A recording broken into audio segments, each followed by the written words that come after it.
गावातील लोखंडी पूल कटिंग करून केला गोल. गंगेवाडी इंदापूर विभागात खळबळ, ग्रामस्थांची प्रशासनात लेखी तक्रार. गावातील लोखंडी पूल अज्ञातांनी कटिंग करून चोरीस केला आहे. आपण आजवर अनेक प्रकारच्या चोरीच्या घटना आणि त्या संदर्भातील बातम्या ऐकल्या असतील, वाचल्या असतील, मात्र पूल चोरीला गेल्याची घटना अथवा बातमी आजवर कुठेही ऐकिवात नाही.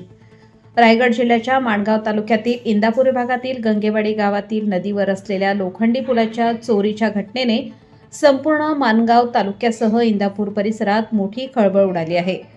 या संदर्भातील सविस्तर बातमी पुढीलप्रमाणे.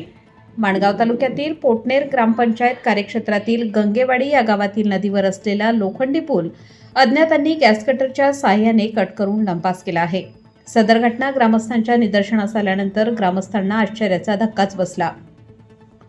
ग्रामस्थांनी सदर घटनेची लेखी तक्रार पोटनेर ग्रामपंचायत आणि माणगाव पोलीस ठाण्यात केली असून संबंधित अज्ञातांचा लवकरात लवकर शोध घेऊन त्यांच्यावर योग्य ती कारवाई करण्यात यावी अशी मागणी केली आहे. पोलीस प्रशासन ग्रामस्थांच्या तक्रारीच्या अनुषंगाने सदर घटनेचा तपास करत आहे. ग्रामस्थांनी दिलेल्या प्राथमिक माहितीनुसार सदर चोरीला गेलेल्या लोखंडी पुलाचे तुकडे केलेले लोखंडी अवशेष इंदापूर विभागातील एका भंगार दुकानात आढळून आले आहेत. पोटनेर ग्रामपंचायत कार्यक्षेत्रातील गंगेवाडी गावातील नदीवर सदर लोखंडी पुलाची शासनाकडून उभारणी केली होती. सदर लोखंडी पुलाचा गंगेवाडी गावातील नागरिक आपापल्या शेतावर शेतीच्या दैनंदिन कामासाठी ये-जा करण्यासाठी वापर करत होते. हा पूल चोरीला गेल्याने ग्रामस्थांमध्ये संतापाची लाट पसरली आहे.